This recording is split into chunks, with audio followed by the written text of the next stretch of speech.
So, as a reminder, studying media studies in Germany, here are our guests. I will be introducing all of them, of course.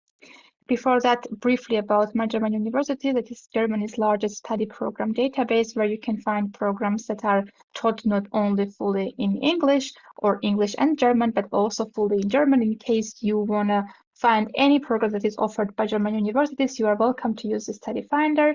Let me show the screen. We talk about expanded media, Hochschule Darmstadt. Here you can see it. And I just I'm from the University of Darmstadt, which is by short HDA, and I'm from a program called Expanded Media. It's a master's program, but at first, before I tell you more about our program, I want to tell you about the media campus. There's also a colleague of mine, 𝘱𝘢𝘕𝘓𝘕, who's going to tell you a little bit about his bachelor program in a second. Very interesting. Expanded Media is down here, and Philip, where are you? He's up here, Augmented and Virtual Reality Design. But as you can see, there's a lot more going on at our media campus. So it's a huge campus with 13 programs altogether.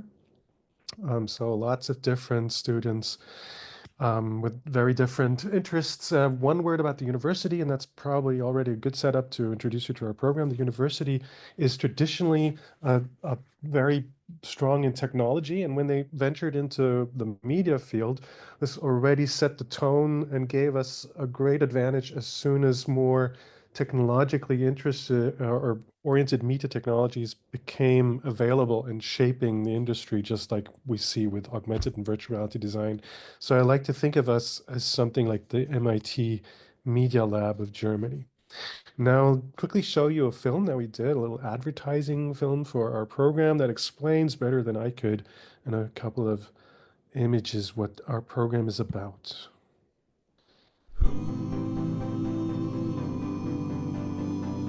We are expanding media for the people. We are making room for everyone to come together. We're using media for experiences that connect us socially.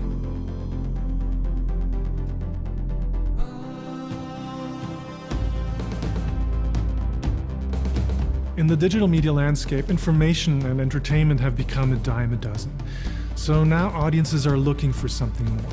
They want to step inside the story worlds and enjoy them with their friends as a social experience. And that's where technologies like VR and games and social media come into play. They offer opportunities for immersion, interaction, participation, and we believe that understanding these is key for the future. Not only is expanded media intersecting old and new media, it's also a form of leading the audience from a passive role to a full-blown active participant role. For me, creating interactive stories is the key to telling brand new stories and the future of the whole medium. The fun thing about studying the expanded media program is you can make your projects whatever you want, from smart and compelling stories to campy and cookie comedy projects. It's basically up to you. Stop that right there. There's a little more to it, but let's jump into some more facts. So this is the program, as you probably already realized, taught completely in English. We are very heavy on international students, so you might feel right at home there. 80% of our students are from countries like Iran, Russia, Pakistan, India, some South Americans, so a very varied mix. And what we, as you probably already just heard, are aimed for is that new generation of media that we think is going to shape the 21st century. So away from invisible, anonymous audiences like the eyeballs that you are in the movie theater where nobody really cares for who you are and what you want in your life, towards audiences that are with their friends in an experience that is all about them and what they need, right? So this is what we then term immersive, interactive, and participatory, or expanded media. And areas where currently you would be working in are design agencies, mostly currently for arenas like theaters or museums, those places that already have location-based entertainment. But this is spreading out, and the more we talk to, we have industry partners from like festivals or from live entertainment areas like escape rooms, all those companies that are currently branching out into the realm of immersive media. And this is something that is probably going to spread out further apart from those current areas. That being said, one of the biggest drivers that we have technologically is probably this convergence. So as devices move more and more towards one device, we also are seeing different, or not different, the kind of display technology all on one device now, and all in one technological innovation, leading pretty soon to spatial display technology. So that's one thing that we're looking forward to and what we're anticipating in our program. So you can see what the scope of that is going to be. And we're adopting this from all kinds of media that have already developed some of the strategies for these new participatory media, social media, immersive media. So these are some of them. So we have a little bit of game design in our program. We're looking at art installations. We're looking at AR, VR, and its aesthetics to figure out what it is that audiences are going to want in this new paradigm.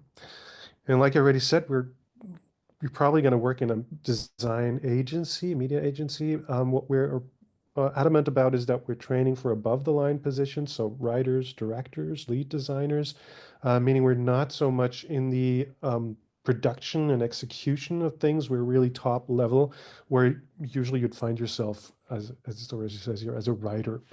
So all this also, we'll see this when we talk about who we're looking for in our program, but we are definitely looking for people that have some experience in storytelling and concept design. Right. Now let's move on to how we teach. We do project-based learning, meaning we have as a big chunk in our program the first and the second semester projects, where you're going to spend a big part of your time designing experiences in a group for, say, things like expanded series is something where we try to look at, like this you see here, Lupin as an example, how to expand that, or we're working with a theater to do some immersive theater events, things like that. And it's reflected in our curriculum.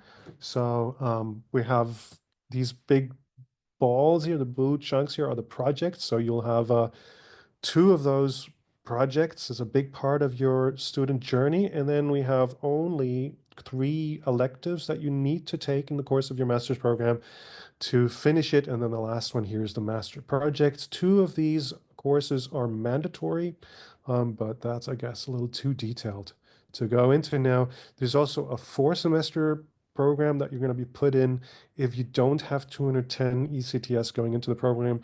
Usually that means you don't come from a German university that has had a mandatory internship already in their program.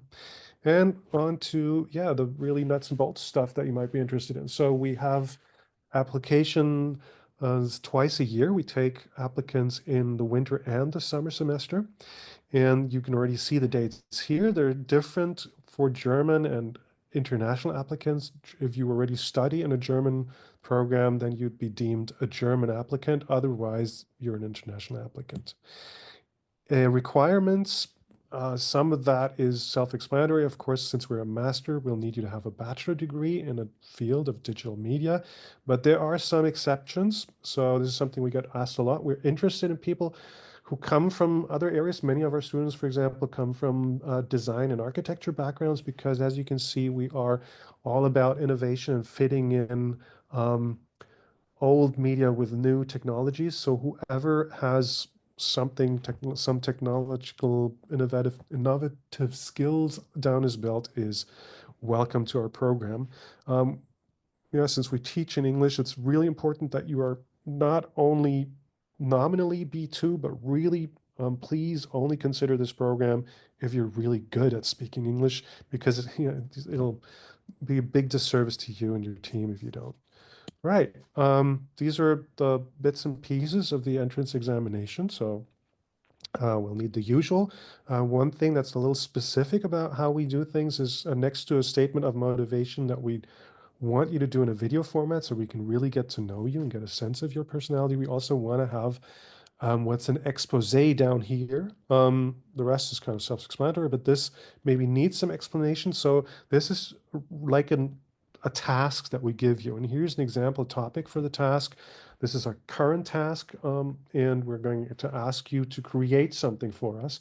So we actually get to gauge your creative abilities. Right. So yeah, this is also like a typical thing that we would be doing in our program. There's lots of new location-based experiences popping up in Netflix House, and 𝘈𝘈𝘀, if you want to look them up, are some of those. This is also what we're working on as a semester topic this time. Right. Yeah, I'm wrapping it up. Once again, like a little closer look at. So as I said, we're looking for mature personalities with work experience in the media industry. And as I also said, it's preferable to have some experience or at least be aiming for something above the line with storytelling knowledge or creative directorial knowledge. And for these specific focus areas, again, probably a little too detailed, but we have special places for people who come from the technological backgrounds and the expanded realities focus. So 3D design or architecture, and of course, for expanded sound and music, we're looking for students who come from a sound and music background. And yep, this is a question I get asked a lot. So yes, you can apply even if you don't come from a media field, even literature, we've had everything. But this means that you will have to convince the admission committee twice as hard, of course, that you too actually have what it takes to be creative director or director by showing this in your portfolio and your work experience, creative work experience. And of course, in the way that you treat the examination. Let me see, I think I have 1 more minute left, so I'm going to quickly show you to wrap up a teaser for a recent project that we did, which was our Midsummer Magic Festival right after COVID. Well, kind of after COVID, 2002.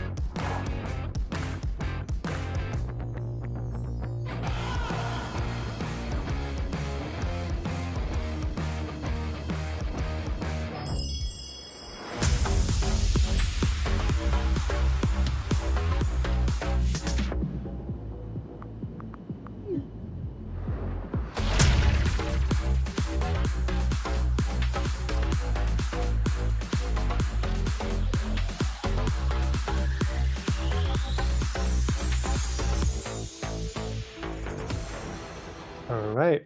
Okay. Yeah. And that's it. Basically from my side, just as a kick down. Yep. There we go.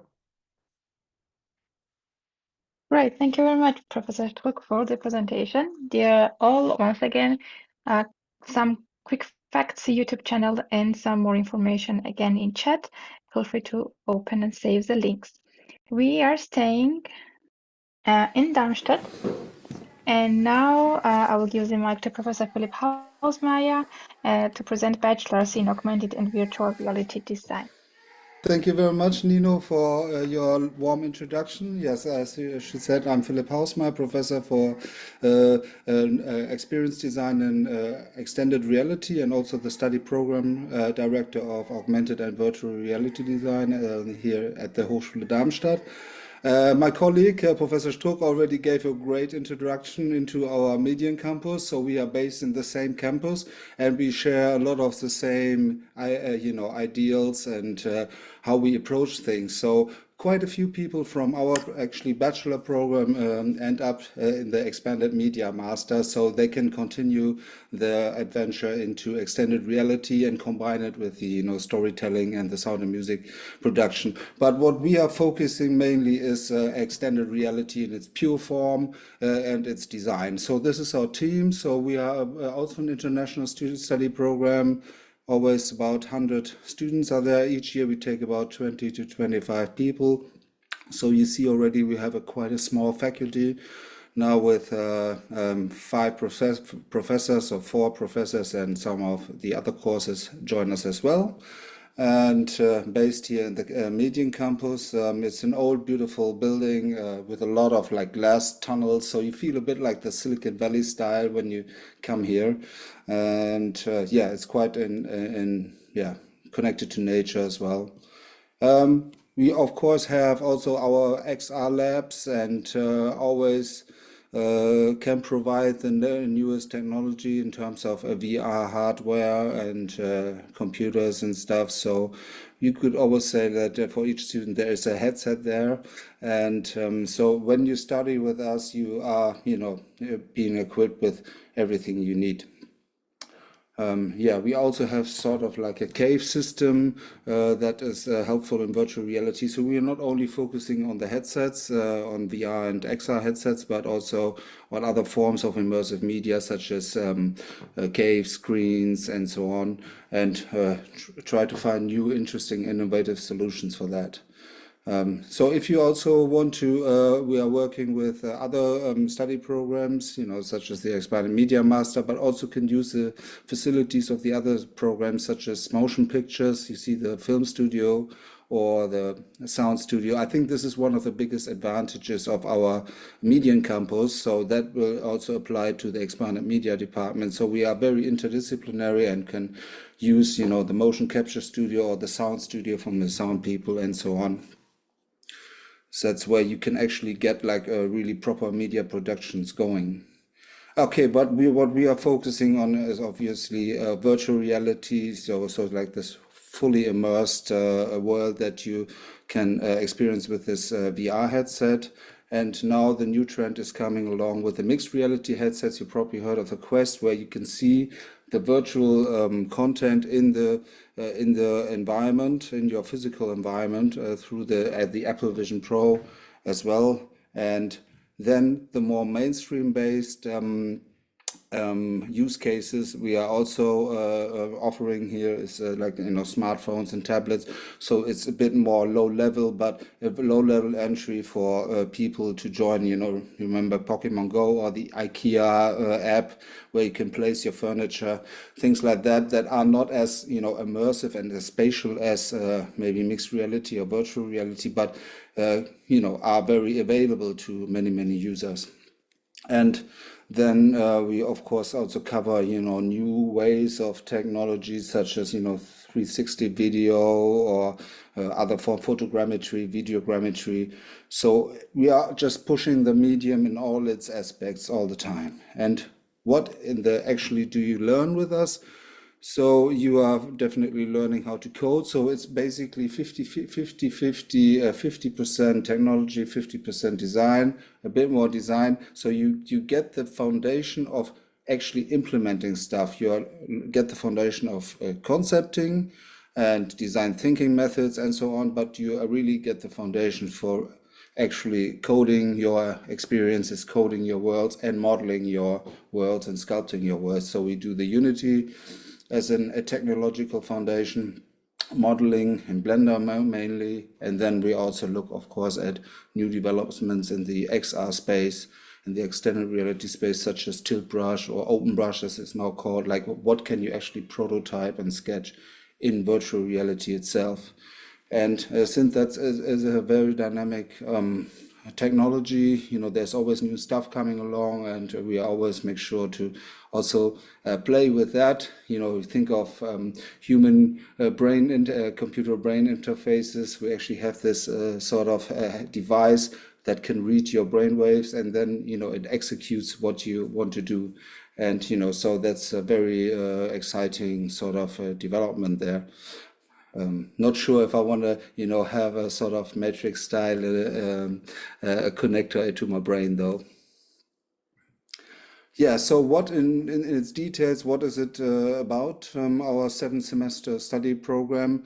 We have in the first 2 semesters, teaching you the basics of design, what is space and what is user experience in its most basic form, because, in extended reality, it's very important that the user feels comfortable and well and understands what they are seeing, because it's such a complex and effective medium working with your perception. Then you really need to make sure they are being kind of treated in the right way. Otherwise, they might not accept that new technology.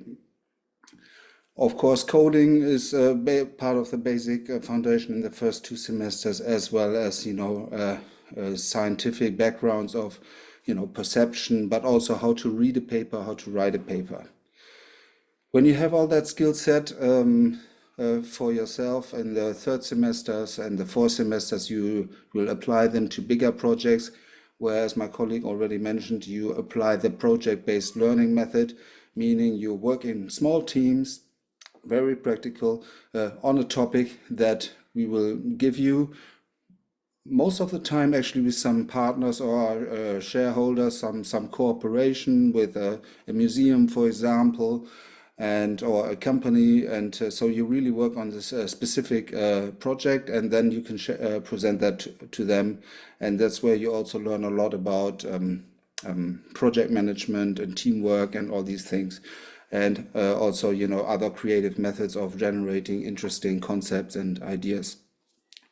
In addition to that, we also offer you the elective, meaning that these are not the mandatory course, the voluntary courses that you have to pick a few from. These you can also pick from such other study programs, such as animation game or motion pictures and so on. So you have quite a lot of flexibility in terms of picking up what you are interested in apart from a study program.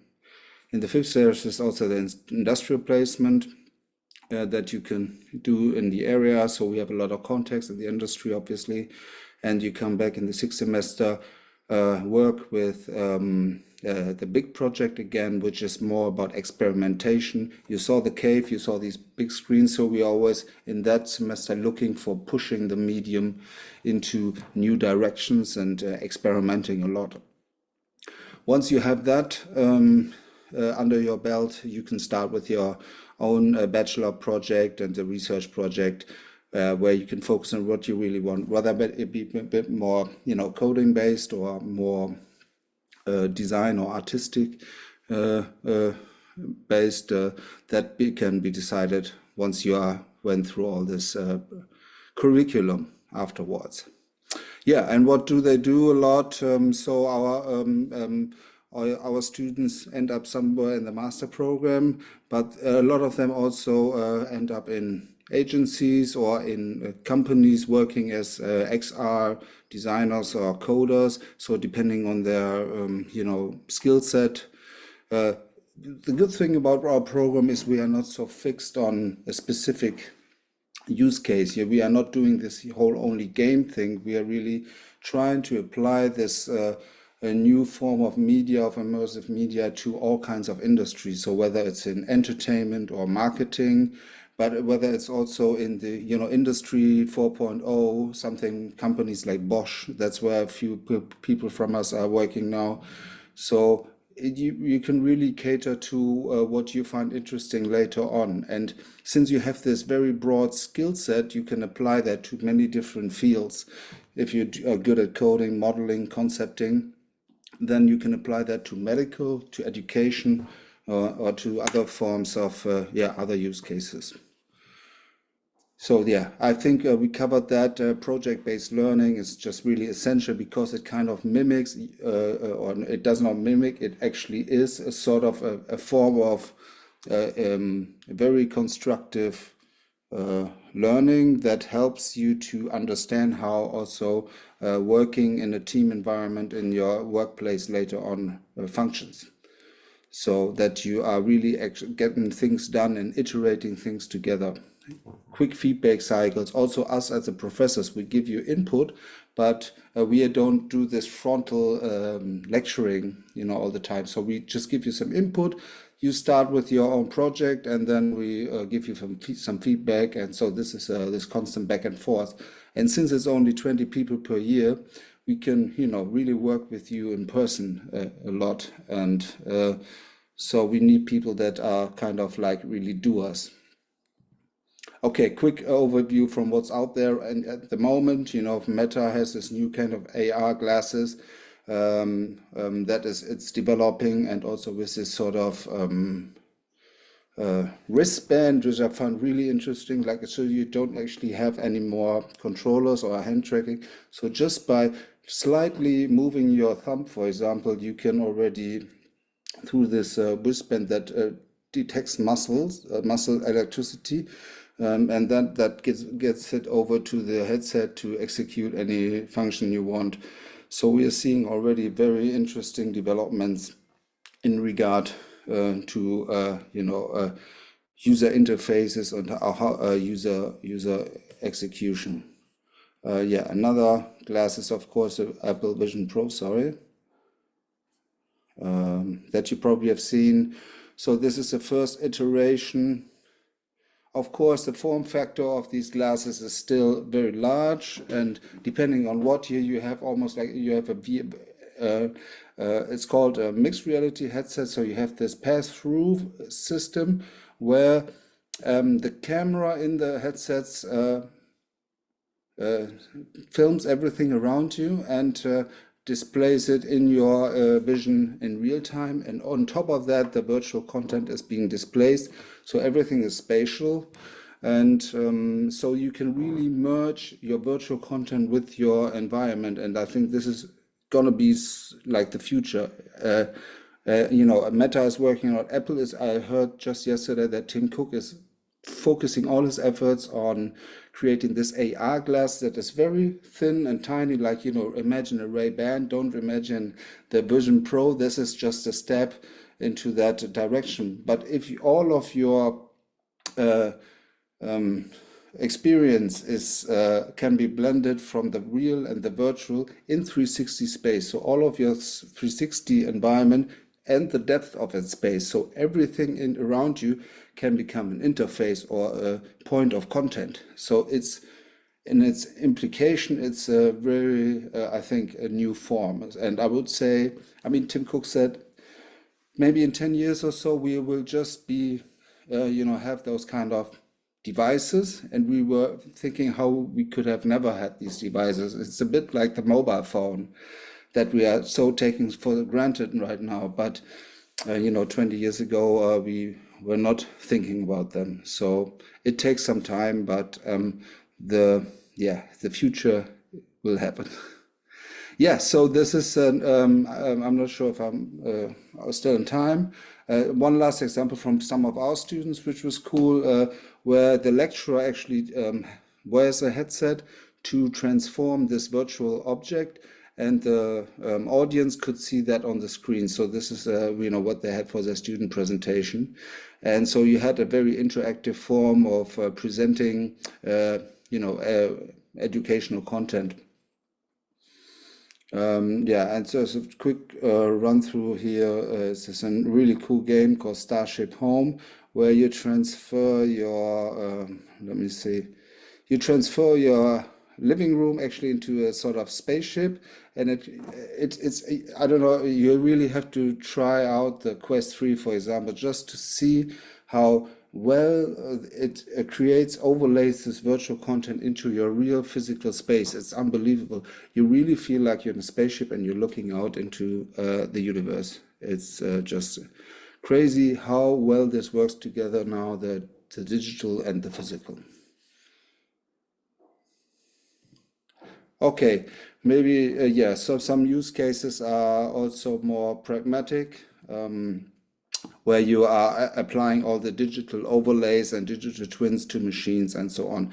So this is from my own company back in the days with the Microsoft HoloLens, another mixed reality headset that has not been continued, to create an application for maintenance of pill making machines, and where the worker could see through this digital twin, how the machine would work and so on. So that was there has been quite a few use cases in this field in the industry.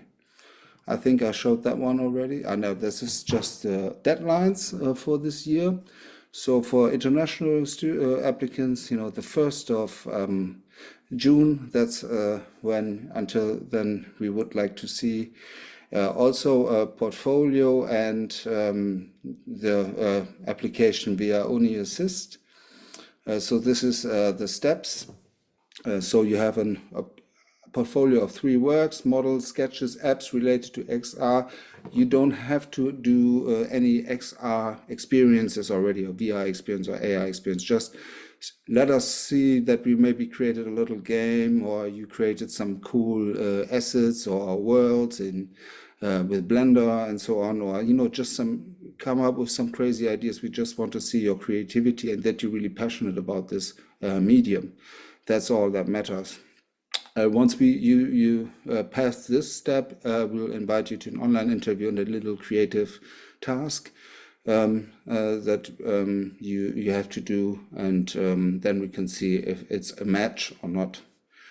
But if you want to already consult with our students about the program, or the get some feedback on your existing portfolio, take that QR code, and you can jump into our Discord group, and they will take care of you.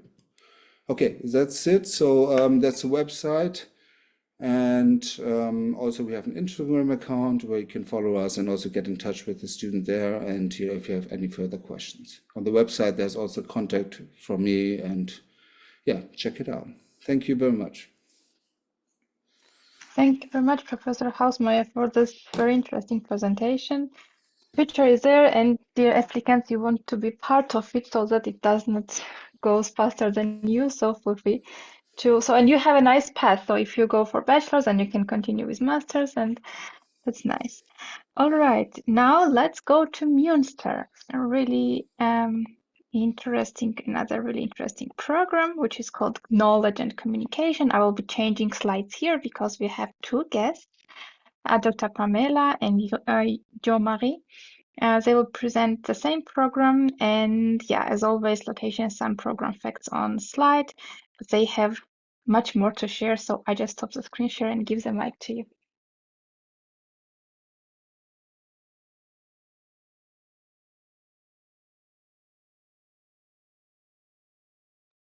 Thank you very much for the nice introduction. And I'm talking to you from Münster. Together with my very trusted colleague, Pamela. She will be here to answer your questions in the end as well. And I want to talk about our brand new master's program to master the digital age of knowledge. The master's program, Knowledge and Communication, that we will launch this winter semester.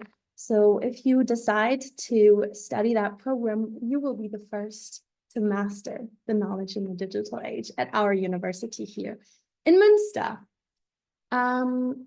Here I will show you the agenda, and I want to start with why study a master's degree at the 𝘱𝑘, and the 𝘱𝑘 is the short form, the German short form for Department of Communication here in Münster. So first question, why is it good and why is it interesting to study a master's degree here at our department? First, I want to take a little glance at our department's strength. Not only do we have a very wide range of communication studies, but also a very high reputation. Our institute, the university is much older, but the institute just celebrated the 105th birthday here in Münster, and is also one of the oldest institutes of communication studies in Germany. We have a very close professor supervision because we have 9 professors here at our department that cover a very wide range of communication studies. In relatively small seminars, so we do not have lectures in our master's programs, but approximately 18, 20 people per seminar, which is also with a very, very strong research focus, but always with practical applications. So you learn the theory, but you also know and learn how to give it live empirically. Not only in research projects, but also in our labs. And additionally, you learn hands-on experience of communication media studies through workshops and students initiatives. I will come to that later on.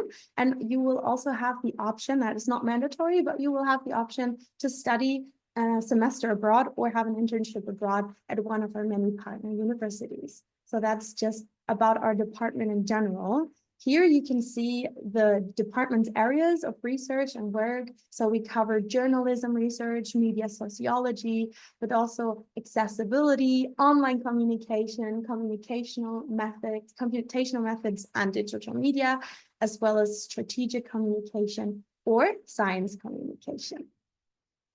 And like I mentioned, our university is very well connected internationally. Here, for example, you can see just our partner universities through the Erasmus Plus program within Europe. We have 17 partner departments where you can study, but that also means that we have a very wide international connection and collaboration network. For example, also overseas in Canada, or now we just welcome fellows from Brazil. So you can see our institute is also very connected and well connected internationally. So now I want to talk about the master's knowledge and communication in particular.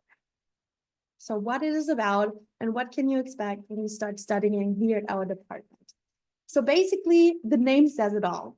Knowledge and communication. We want to understand what role does knowledge play within society. And we ask questions just like, who decides what knowledge is? How is it produced?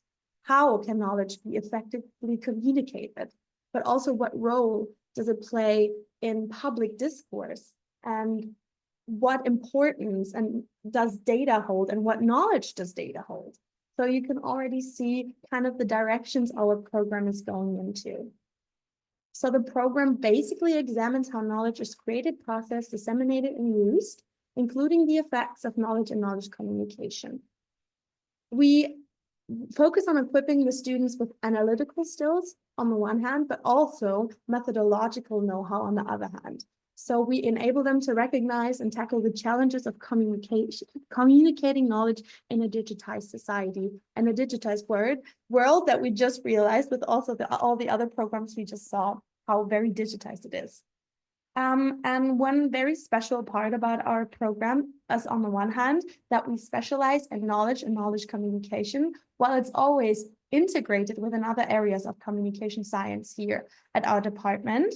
And the other special part about our program is that it emphasizes on computational communication science and computational methods next to other methodological skills. So we also saw that in a world where AI and algorithm becomes so important and data is our highest value here, it's very important to also be able to analyze that within communication science. Here, I will give you a little overview of our key modules and how our master's is structured, the first and the second academic year, including the master's module. And here, the integration of all those perspectives I just showed you really become evident. For example, in this modules, you can see how we really focus and specialize in knowledge communications with several modules and several seminars that you will learn and really deepen your knowledge in knowledge communication and science communication. But you can also see how we have transfer, integration, and really hands-on knowledge when it comes to communication science, also learning from other parts of communication and media studies. Another really important fact is that we focus on empirical and scientific methods of research. So you will learn quantitative as well as qualitative methods, but also focus solely on computational communication science. And that is really something that stands out. Another very special thing I want to mention about the program is this module, because it's a research module that spans over 2 semesters, so the summer and the winter semesters. So you will be working on one single research project for 1 year. So this will really give you the experience of being an empirical researcher in communication studies. You will work on a research project for over 1 year, always supervised by a professor. You have the ability to have experience in research project, have empirical works, and also you will have the opportunity to deepen your research expertise as a student assistant, for example. So that is one special part about the program as well. So I think you really got a nice overview of what you are expecting when you start studying here.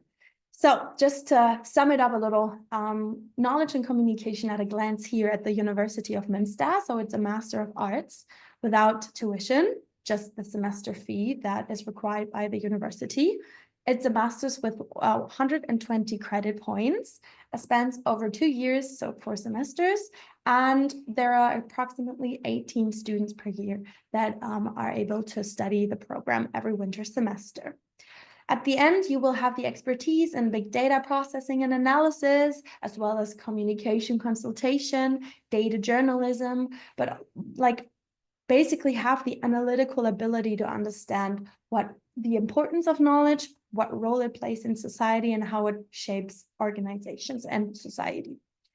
You will be able to have careers in media companies at honestly all kinds, platform companies, industry and cultural institutions, as well as creative agencies and authorities, and also, and that's very special and important, you will be able to become a researcher and work in research organizations and at universities.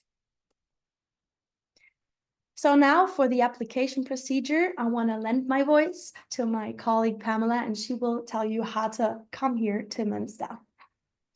Yes, thank you. I hope you can hear me well. Yeah, concerning the application procedure. So in the beginning of May, you will be able to apply for the program until July 15th. This will work via an online application portal of the University of Münster. You see the QR code here. With this QR code, you get to our website with all the information on application enrollment. There you see also the requirements. And in the end, the decision is made by a selection committee. And if you really bring with you all what we expect in those requirements, in the end, the admission is based on your average grades. But let's see what you need to bring with you, which background you need to have. So this program really focuses on building on basic knowledge in communication science. So what you need to bring with you is credit points equivalent to ECTS, and with 70 in total in the area of communication science, journalism, media studies, and the like. So this is something the selection committee will check. A maximum of 10 credit points, which a bit is in contrast to the programs we've just heard before, should be earned in practical media and communication courses. That doesn't mean that if you had a closer focus in practical communication before in your bachelor's degree, doesn't mean that you aren't able to provide those 70 credit points. We quite often have bachelor graduates here also that had a lot of practical courses, but you need enough courses in the area of, as you can see, communication science in general, specifically a minimum of 10 credit points in communication science approaches and theories, a minimum of 20 credit points in empirical research methods from this field. So we have a methodological focus on methods, and we also build on your previous methodological knowledge. So you should have courses in this area, maximum 10 credit points from empirical projects, and a minimum of 5 credit points in statistics also.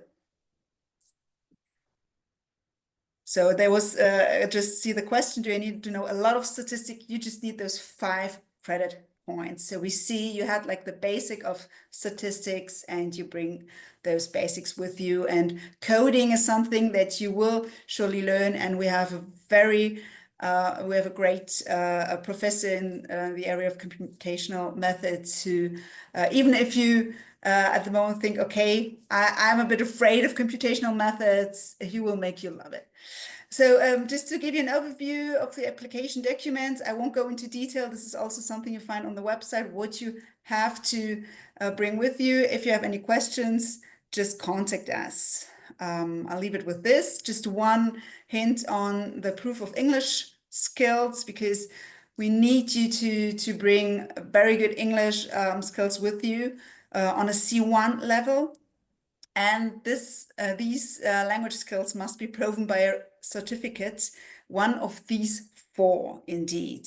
Or alternatively, you need to have a bachelor's degree in a full English language degree program. Okay, that's it. with the Yay. application. Yeah, thank you so much, Pamela. So now, just to end our presentation, I want to give you a quick glimpse into what it is like to study and live in Münster, because we really pride ourselves on the beauty of Münster. Here you can just see some insights in what Münster looks like. We're not only a city with a very historic charm, but it's honestly very, very student friendly. It's a cycling city, so you can reach any location you want by bike. It has a lot of green spaces and a very cultural vibrancy. And we also offer a lot of, like the university in general, offers a lot of university sports. For example, you can choose from 120 different sports programs, have international sports competitions and tournaments. You can join a lot of student clubs and organizations. Also, like I mentioned, with initiatives that are very close to the knowledge you need for our master's program. So we have students initiative where you learn where you can really like make it happen and make it reality what you learned at our program. You can have some language courses, and also we offer the Kulturticket, which is a cultural ticket, so you can get into theaters and you can get into cultural events for cheaper. But when you're a student at the University of Münster, and it's a very big university, so very vibrant student life. We also have the wonderful castle or Münsteraner Schloss in the middle. You can see where we actually do have courses in. So it's not just for show, it's real. And it's a very big university with over 50,000 students. So Münster really has a lot to offer, not only as a city, but also as a university city. And yeah. To complete our presentation, if you have any questions, please do not hesitate to reach out. So you see us, our faces. You can always reach out via email, and we will be happy to provide you with any information. And we're also happy to answer your questions right here. So just here, you can find our link to our website on the left. And we just launched our newsletter, so please don't hesitate to download or to screenshot the QR code just to always stay in touch and be updated what happens here in Münster. Thank you very much, and we're happy to answer your questions. And thank you also for that we could present our study program here.